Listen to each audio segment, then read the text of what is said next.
This is All India Radio. Radioscope, the National Science Magazine program.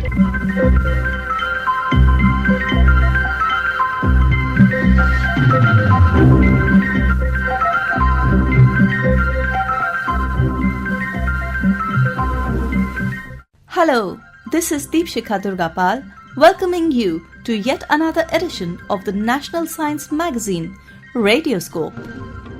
Science is the pursuit and application of knowledge and understanding of the natural and social world following a systematic methodology based on evidence.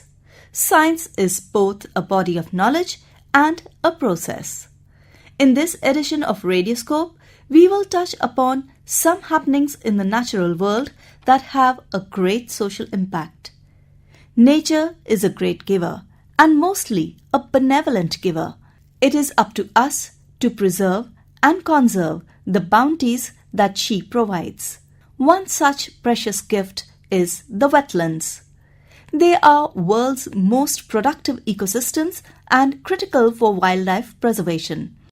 Wetlands help us cope with the impacts of climate change and secure critical freshwater resources. Gujarat Ecological Education and Research, or GEER Foundation Gandhinagar, as the name suggests, is actively involved in the scientific research and promotion of knowledge of natural resources, environment and ecosystems. We talked to the director of GEER Foundation, Mr. R.K. Sugoor, IFS, on this year's theme for World Wetlands Day, that is 2nd February, which is Protecting Wetlands for Our Common Future. Basic idea of giving this theme is that since it has been proved now that the wetlands are acting as a mainly carbon sink. So that is in terms you can say that it is going to absorb the climatic change. So that's why it has been decided that it should be protected for our common future, so that any climatic change is affecting and these wetlands are acting as a buffer. What are the activities or events planned this year to raise awareness about wetlands and also to increase the footprint of wetlands, specifically in Gujarat and in a larger picture about India? GEER Foundation is being a nodal agency of Wetland Authority as well as the nodal agency for the ecological education and environmental education by Government of India. We have elaborated plan since last year. Currently carrying out the three type of activities. One activity is GEER Foundation is doing the eco clubs in the schools, where the particular school will be selected based on their performances, and we are providing them support financially as well as physically to conduct one day seminar or one day workshop or one day activity related to wetlands, so that the children can aware of the wetland and their benefits. Second, as per the guidance from the Government of India and as well as the Prime Minister always says that wetland is a buffer for the future. So we are including his pet scheme called Lifestyle. So in a Lifestyle program also we have included this wetland. Under that we are especially in Roda Park and in other public areas, we are registering the wetland mitras. There is an app developed by Government of India. So you can go to that app and select a nearby wetland and you can register and become a wetland mitra, and you will get whatever the activities going to be done in particular wetland, that will be notified to you, and you can voluntarily participate in the protection and conservation of that wetland. Another one is the taking pledge. On the same app, by taking pledge also you can register on the app. There's also a campaign launched by the Government of India. That is called Save Wetland Campaign. That is under the Amrut Sarovar scheme. There are totally 7 to 8 activities, which includes the identification, demarcation, and even the study of carbon sequestration in these wetlands, and also multi-stakeholder participation, especially like us institute make an MOU with the institute which are really want to take any activity with the wetland. So these are the three types we are moving on with the awareness in the public, especially student and children, and also education institute. What about mass mobilization, people who are not that upwardly economically mobile? The Wetland Mitras, this was basically a mass mobilization, and it is an open app. Anybody can visit Google and you can visit that site, Wetland Mitras. There it is allowed to not only to the students but anybody. It is called citizen registration. Second, especially for public on road. As far as GEER Foundation is concerned, we are so conducting the small camp in our camps. We are already trained the Eco Club coordinator at district level. So we are taking their help also, so that nearby wetlands, specifically these Ramsar sites, so that the nearby villagers can participate and mobilize for the conservation of wetland. How about developing wetland tourism? What is GEER Foundation's role in that? So with respect to the tourism point of view, the basically attractive point in wetland is the bird. So we are asking the wetland managers to develop a particular habitat which suits to the migratory birds as well as the resident birds, so that can roost there, that can nest there, and that can breed there, so that the population will be increased and it can act as a tourist attraction for the visitors. If that wetland has a boating facility, the GEER Foundation has carried out carrying capacity also, so that the wetland cannot be disturbed beyond point. We have recommended the authorities that you can only use this much of boat per day, so that the eco habits of the wetland can't be disturbed. Third one is giving the local employees to the nearby villagers. Basically, bird watching is only during early morning or late evening. Keeping this psychology in mind, we are asking the villagers to get ready for the early morning sale, not that routine 10 to 5. So this kind of deviation from the traditional activities also, we are advising the authorities to sensitize the people so that they can accordingly in touch with the visitors. GEER Foundation is a knowledge partner for 5 states in India as well as the Government of India. So we are publishing on regular basis the eco status of all the wetlands, and particularly this year we have took enormous work documenting important 30 wetlands. Those are called national important wetlands declared by the Government of India. So we have prepared a documentation on all these wetlands that can be used by any authority for their planning and the future process. Hope that urban wetland will also be regenerated and will become a host of attraction for these resident bird as well as the migratory birds. Any message to the listeners, to the people? As a GEER Foundation director and as well as a citizen of this country, my appeal to all concerned is that wetland is the one of the major source of water which decides your groundwater level. So our sincere request is, wherever you find a wetland, not necessarily it should be in the form of tank, or it should be form of lake, or it should not be form of dam. Those are there, that will be protected by the authorities. But as a citizen, wherever you find a something water source, you try to protect it so that the groundwater level can be maintained and our future is secured, so that we can have a fresh water for drinking and as well as our daily utilities. Thank you. That was Shri R.K. Sugoor, IFS, Director, GEER Foundation, talking on this year's theme for World Wetlands Day.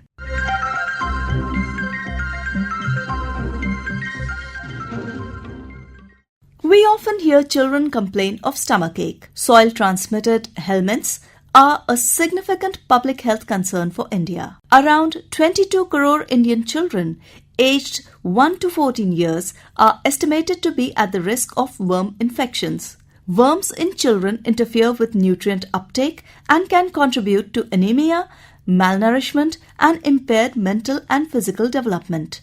To combat this issue, on 10th February 2015, the Government of India launched the National Deworming Day. Dr. Janak Khambholaja, senior physician at a leading Ahmedabad hospital, tells us more about the need for deworming. Deworming is a process of administering drugs to clear the parasitic worms, especially helminths, and from our body, and they are mainly in our intestine. So we have to remove that from our intestine, and the importance is that it especially affects growing children, and that can lead to anemia, their growth is stunted, then they have weakened immunity, later on lead to malnourishment, and they overall lack their performance in schools. So, what are the common types of intestinal worms found in humans? There are mainly 5 types. They are called in our language roundworm, hookworm, whipworm,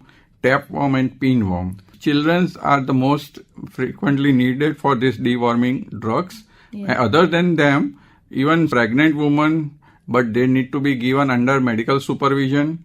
Those people living in the poor sanitation, even if they are adult, they need to be dewormed, and those exposed to the contaminated food or water or even soil, all these people need deworming. The worms get penetrated through the skin of the legs, and then they reach to the lung and then to our stomach, and they stay in the intestine, or they might go into the blood and produce some immune reactions. So, what are the symptoms of a worm infection? Many worms do not produce any symptoms. Oh. That is the main thing. So, especially hookworm, they just suck our blood by sitting in the intestine, and they make us anemic. Very slowly progressive, like 0.03 ml of blood per day they suck. While some other worms produce symptoms like abdominal pain, diarrhea, weight loss, anemia, and sometimes itching around the anal canal.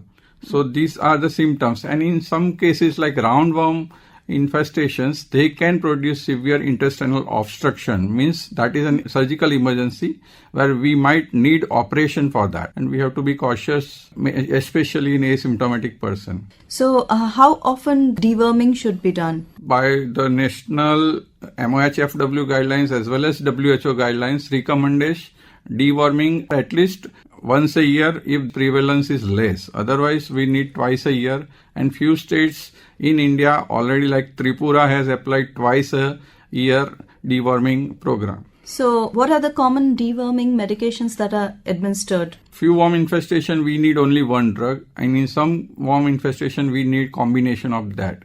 But the common drugs we use is albendazole, mebendazole, praziquantel, and ivermectin.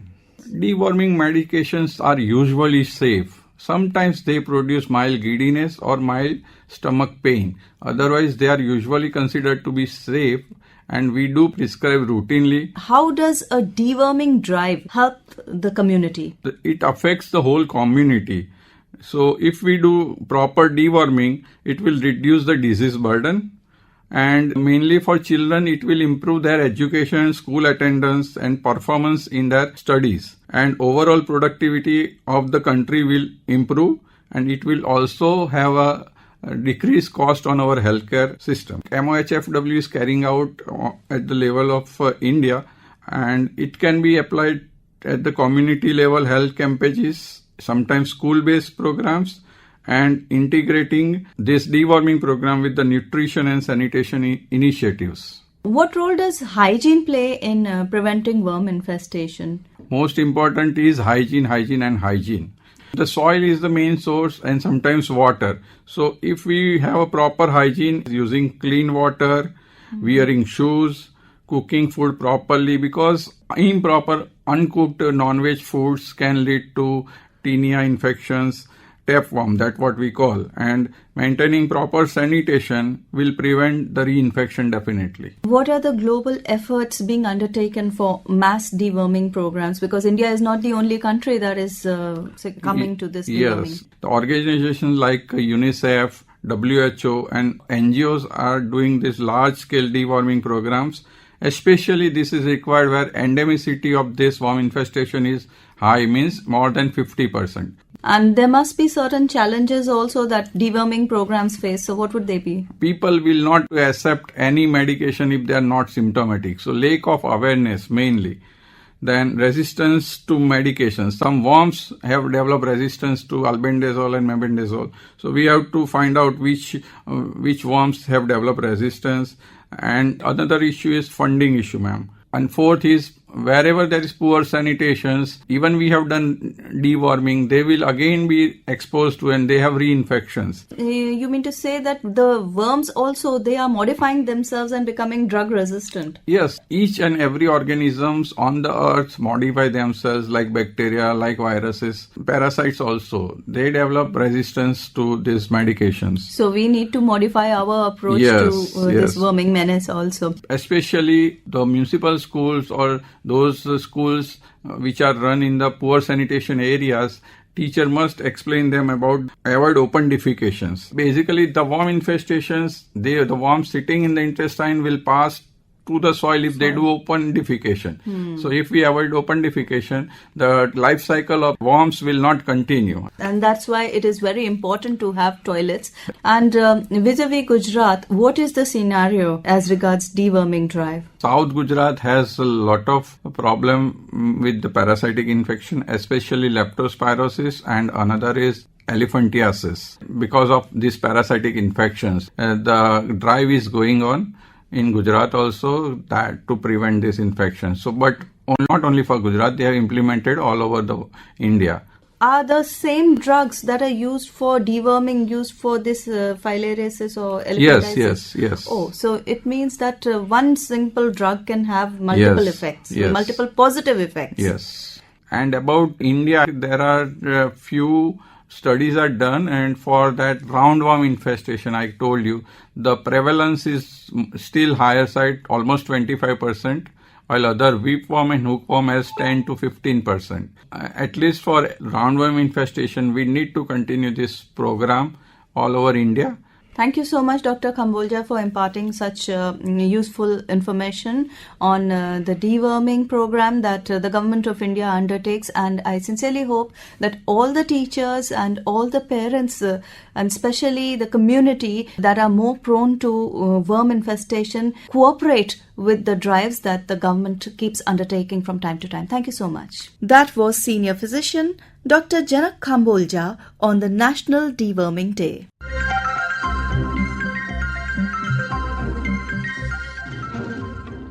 As said earlier, nature is a great giver. How well we, the beneficiaries, take care of these boons depends on our temperament.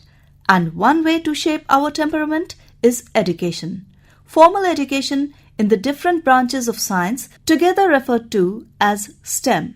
11th of February is celebrated as the International Day of Women and Girls in Science. So far, most countries have not achieved gender equality in STEM. How does India fare in this aspect? Joining us today are two senior lady scientists from Space Applications Center, ISRO, Ahmedabad, Deputy Director Dr. Rashmi Sharma and Dr. Abha Chhabra, to discuss women and girls in STEM.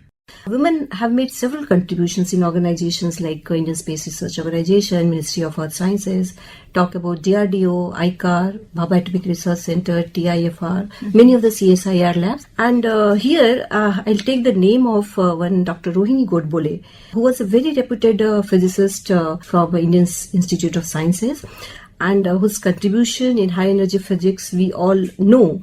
In fact, she's like the North Star for many aspiring physicists. She has been the champion of gender equality in STEM. So she's truly my role model. Excellent. And you yourself are a very senior scientist. Yeah, good that you talked about my role. I'm an ocean and weather scientist. Here I would like to highlight the pioneer contribution of one Madam Anna Mani. She was again an Indian physicist and meteorologist who served as the Deputy Director General of India Meteorological Department. Her meteorological innovations expanded a country's scientific field in the independent India. So those days, you see. Yes. And World Meteorological Organization actually remembered her on her 100th birthday and published her profile. So you see, there are many such women achievers. Dr. Abha Chhabra. Yes, I agree with Dr. Rashmi. As we both come from ISRO, sky is not the limit. Science teaches us a systematic and empirical approach to understand our world, our surroundings, appreciate our nature and universe. What I feel, science creates a quest for knowledge. We have Indian women which have made remarkable contributions in various fields of science, technology, engineering, mathematics, all the STEM fields. Anandibai Joshi, she is known as the first female doctor in India. In 1886, way back, we can imagine, have challenged the societal norms in our country at that time. Everyone knows about Kalpana Chawla, a very popular, a very well-respected name, an aerospace engineer. Tessie Thomas, Missile Woman of India. Everyone is so familiar with her name and feels so proud to mention that she played a pivotal role in India's Agni missile development. Dr. Indira Ahuja also, a very well-known name, we know, contribution in the medical field. She is known for India's first test tube baby development. Why do we actually need girls' participation in STEM? Yes, Dr. Rashmi? Yeah, actually I truly believe that inclusive participation of girls or women is essential to break the stereotypical mental and social barriers, and that which undermines the girls' confidence. When you bring the girls and women into STEM, they bring in different perspectives. Exactly. Their participation fosters the innovations, and societal progress of any country is actually heavily dependent on the girls and women participation in the STEM. Of course, Dr. Rashmi, we must have inclusive participation of female gender in STEM, and it is important to unlock the untapped talents of female gender. And time and again it has been proved that inclusive participation is vital in advancing the groundbreaking technologies. And in fact, United Nations in the Sustainable Development Goal 5, it talks about the gender equality. Would you like to say something, Dr. Rashmi? Yeah, it's true that jobs in STEM fields are good paid also, actually. That also we have to keep in mind. Yes. And it also helps in improving the general economic stability of the family. What is the scenario like for India in this regard? STEM workforce globally is 24%, and this is vis-a-vis we have 14% in India. Yes, lot of efforts need to be done with the vision of the Prime Minister and a lot of efforts by the government. Now 40% women enrollment in STEM field, it itself is a world record. Yes, it is encouraging. I believe Dr. Rashmi ji, you yourself have more than 3 decades of work experience in Indian Space Research Organization. The bigger concern is higher dropout rates. Particularly in higher education and research careers, they tend to leave the STEM after 12th or graduation. It could be partly due to the gender bias, due to lack of role models, sometimes lack of mentorship, and most importantly what I feel is it could be because of the lack of information as well. Once the women come into the STEM, there are many different types of challenges as well. You have to keep your work-life balance because Science requires 24/7 dedication. 24/7, exactly. So, you really need a high level of commitment. Here comes the role of your family. From parents to husband to in-laws, everyone. So, women are no less, all of us know. So, only thing is that kind of a push and the constant encouragement and some support. Lack of information several times doesn't allow the women to actually capture those opportunities. But nowadays initiatives are there to promote the STEM education. Department of Science and Technology, DST, has a scheme called Vigyan Jyoti scheme, which is to inspire the new generation of young female scientists, and it focuses on the students. Government of India has a scheme called Kiran. This scheme is basically to promote the women with break-in careers. Same way, we also have one scheme called Gender Advancement for Transformation Institutions, GATI, aimed to promote gender equality in STEM institutions, basically. So there are plenty of opportunities. Talking specifically about Space Application Center, which is a truly multidisciplinary center and unique, and any center where such a diverse ecosystem exists, culture exists, it helps men and women alike to collaborate, to deliberate, to engage in addressing many of the issues, and then they reach out to the solution. Apart from all this, ISRO does a lot of things to educate, popularize the science. In the media coverage, you have seen the Chandrayaan 3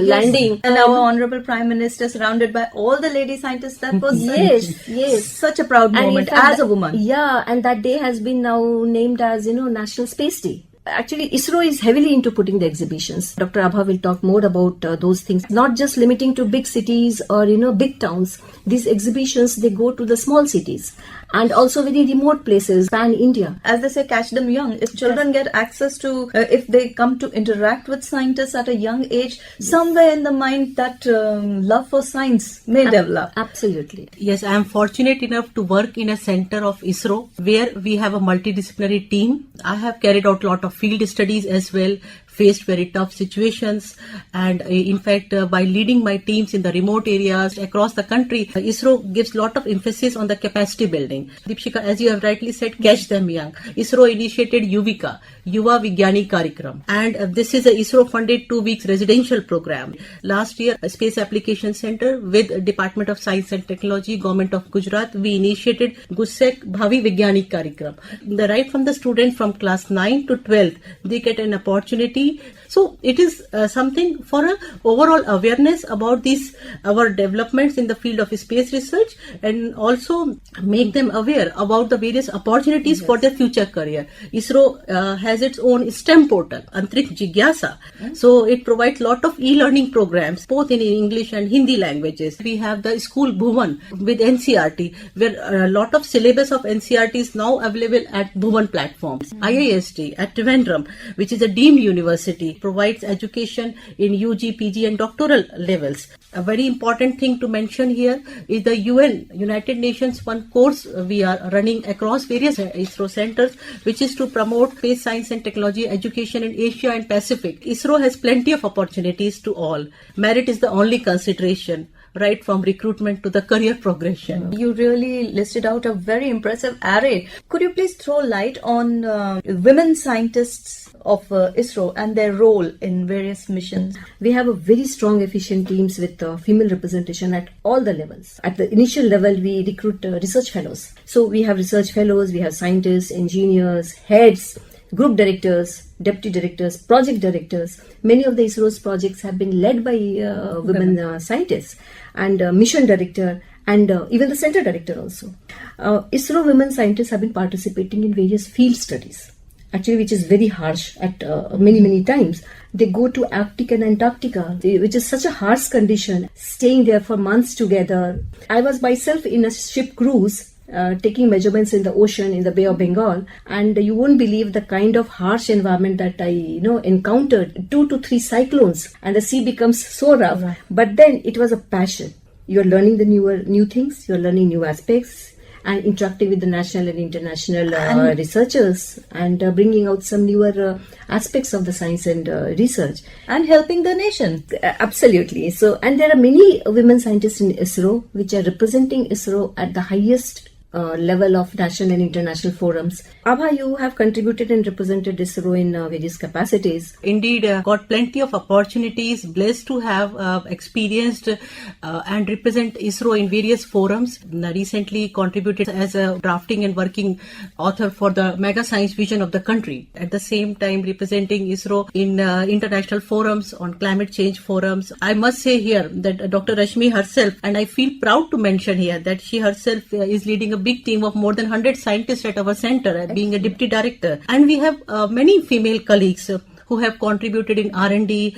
They are inventors of the patents, copyrights, technology transfer to industry in different domains of application and technology. Definitely meritorious people always find a way, irrespective of their gender. In the end, your message to girls who are aspiring to join STEM? I would just suggest to all those young girls out there, become aware. That's the first step of being a successful woman. And there are plenty of opportunities. Once you decide that, yes, this is the field where I have to go, I have to contribute. Once you are there, this is very important. Be impactful. It is said that being there for the roundtable discussions and being part of the roundtable discussions, this makes huge difference. And Dr. Abha, your message? I am little poetic in nature, and I would like to say, have courage to think differently. Have courage to think differently.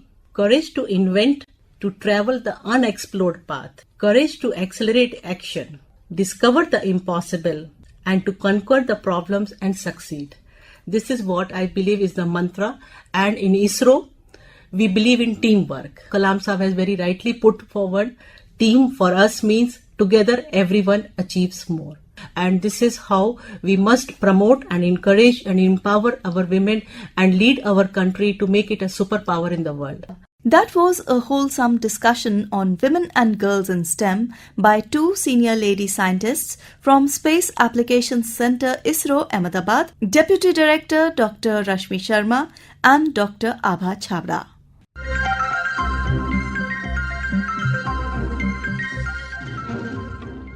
Science helps build the right temperament to perceive, pursue, and procure the treasures of nature around us. Nature, in all its magnanimity, is magnificent. Let us not make it malignant due to our deficiency of knowledge. This is Deepshikha Durgapal taking your leave from this edition of Radioscope. The National Science Magazine program.